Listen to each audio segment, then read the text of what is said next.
Lalu di bawah nama dalam huruf Arab itu ada. Coba jawab, ada apa? Bulan dan bintang. Nah, itu yang disembah. Tapi nggak boleh disebut. Saya kaget waktu baca itu. Jadi dia bukan Tuhan saya. Saudara, konsep ini yang harus kita buat. Saudara harus tahu secara fakta. Terakhir ada teroris besar lagi di Indonesia. Lee Kuan Yew pernah bicara sebelum bom Bali. Masih ingat? Lee Kuan Yew ngomong apa tentang Indonesia? Sarang. Ayo, sebutnya sarang apa? Teroris. Marah itu orang-orang Indonesia. Tapi begitu bom Bali meledak, yang pertama, baru kebongkar. Sampai hari ini kebongkar. Mengapa, saudara? Hari-hari ini saya baru selesai baca buku bagus. Judulnya Here Come Ismail. Seorang Pakistan Islam yang jumpa Yesus dalam mimpi. Ternyata ada dua golongan Islam. Yang keturunan Ismail, itulah orang-orang Arab yang Islamnya benar-benar mau mencari Tuhan. Tapi ada Islam yang kedua, itu keturunan Esau yang masih sakit hati kepada Yakub sampai hari ini. Nah, itulah terorisnya. Jadi dia mengajar pada gereja, jangan menyamaratakan. Tidak semua Islam itu jahat. Saya baru ngerti waktu baca buku itu.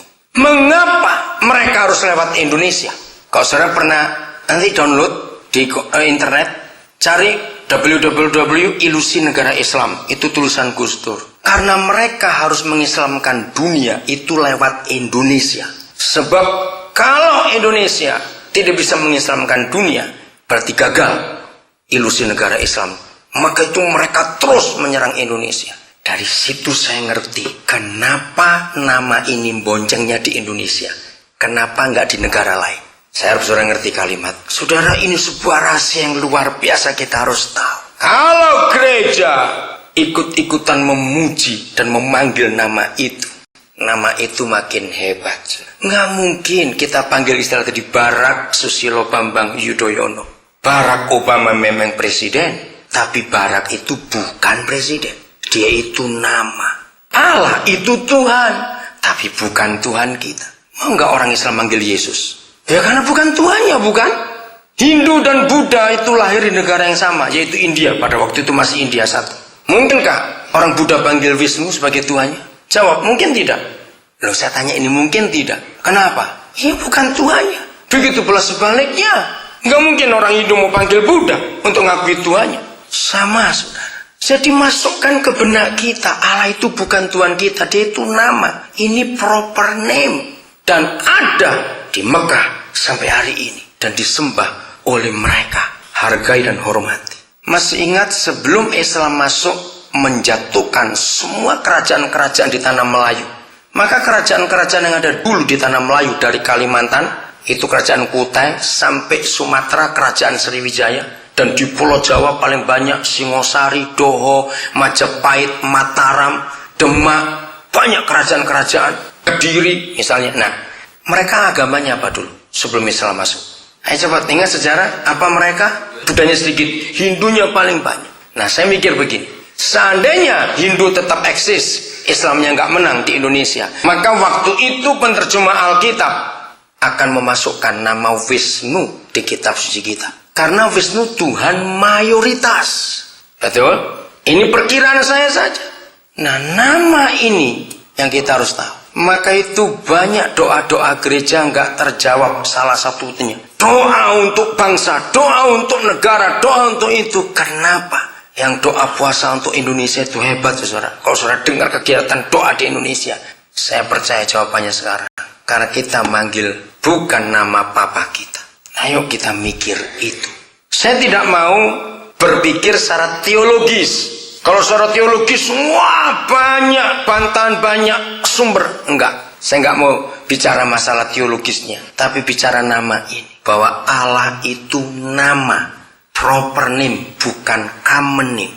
Dan Allah itu ada di Mekah di dalam Ka'bah.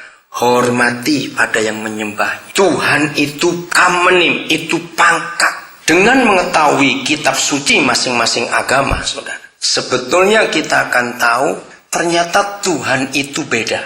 Enggak sama. Ya, renungkan ini. Kok bisa? Dengan mengetahui dari kitab suci mereka. Maka itu hormati Tuhan masing-masing. Kita jangan bicara tentang mereka. Itu hak masing-masing kita. Kita pun nggak mau kalau mereka usik kita. Kenapa kamu menyembah Yesus? Betul nggak? Itu iman kita. Maka itu kalau saya terangkan ini, saya ingin menghormati mereka, kembalikan kepada yang punya nama. Bagian terakhirnya begini, saya ajak berpikir dengan serius sekali. Kalau sekarang ini ada gerakan yang ingin mengembalikan nama itu, pasti ada pertanyaan begini, kenapa kok nggak dari dulu? Kenapa kok baru sekarang? Jangan tanya saya akan bukakan Kisah Rasul 3:21. Kisah Rasul 3:21. Nanti saya akan berikan beberapa contoh. Kenapa baru akhir-akhir ini nama ini dikembalikan lagi? Ya mungkin ini waktunya. Kalau saya pakai kata mungkin, karena ayat ini sangat jelas menolong kita. Pada Kisah Rasul 3:21. He must remain in heaven. Nah, kata itu, Kristus itu harus tinggal di surga. Kenapa nggak datang-datang? Harus tinggal di surga. Until the time comes for God to restore everything. Sampai dipulihkannya berapa hal? Segala sesuatu, as He promised long ago through His holy prophets. Seperti yang Dia firmankan sejak zaman dulu lewat nabi-nabinya yang kudus. Melihat pasal 3 ayat 21 Kisah Para Rasul, ternyata pekerjaan gereja masih sangat banyak. Maka itu kenapa Yesus nggak datang-datang? Saya berkata kepada Yesus Tuhan kita, jangan bergurau. Kenapa saya berkata gitu? Ini joke yang nggak lucu. Saya bilang, Tuhan menyuruh kami menanti kedatanganmu. Betul nggak? Dia suruh kita tunggu nggak? Lucunya di sini. Yang kita tunggu nggak pernah tahu kapan datang. Ayo, lucu nggak? Lu pernah mikir itu nggak, saudara? Saya tanya, Tuhan jangan guyon dong. Kalau yang kami tunggu aja nggak pernah tahu datangnya kapan, lah ngapain kami nunggu? Ternyata ayat ini yang menolong saya untuk mengerti. Dia berkata, Daniel, aku nggak joke, nggak guyon. Aku memang nggak pernah tahu kapan aku datang.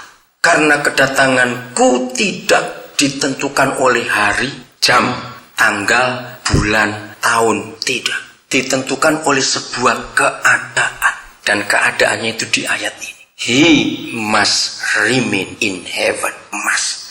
Kristus itu harus tinggal di surga. Sampai dipulihkannya segala sesuatu. Berarti saudara, seperti yang difirmankan lewat holy prophets long ago. Berarti gereja harus membongkar semua nubuat perjanjian lama dari kitab Kejadian sampai kitab Maleakhi. Tahun 86 itu ada gerakan namanya pemulihan Pondok Daud. Saya nggak tahu Pastor Billy ingat nggak sejarah itu. Waktu itu masuk gerakan itu dari Amerika mulai. Sejak hari itu pujian gereja berubah sampai hari ini. Nyanyi memuji Tuhan lebih banyak berdiri. Wah, tahun 86 itu luar biasa. Di Indonesia jadi revolusi besar dalam gereja-gereja. Wah, benturannya kuat sekali waktu itu. Karena banyak gereja yang masih konvensional nggak mau terima. Gereja-gereja Protestan pun sebagai drum. Ngerti contoh ini, saudara? Dibolehkan. Tahun 53 pertama kali di Stadion Atlanta, saya lupa stadion apa. Waktu itu orang Katolik lagi buat pertemuan, saudara. Tiba-tiba Roh Kudus dicurahkan di stadion itu tahun 53. Mereka berbahasa roh, nggak ada yang mendoakan. Muncullah namanya karismatik Katolik. Dari gereja Katolik di Atlanta, gereja-gereja Episkopal, Anglikan mengalami lawatan yang luar biasa. Tahun 60-an awal, berdatangan berapa utusan dari gereja Katolik, gereja Episkopal Amerika ke Indonesia. Bawa gerakan pembaruan karismatik. Gereja-gereja marah. Itu setan, itu sesat. Wah, ribut waktu itu, saudara. Waktunya tiba buat Yoel digenapi. Pada akhir zaman, Rohku akan dicurahkan kepada semua manusia. Masih ingat nubuat itu? Nah, itu contoh-contoh. Nubuat demi nubuat perjanjian lama digenapi. Dan April 80, datang kelompok namanya Youth with a Mission dari Amerika dan dari Australia ke Indonesia. Mereka datang bawa pengajaran baru di gereja Indonesia, pemulihan hati Bapa, the Father Heart of God. Saya ada di situ pada waktu itu. Saya mengalami pemulihan yang luar biasa. Maleakhi dibuka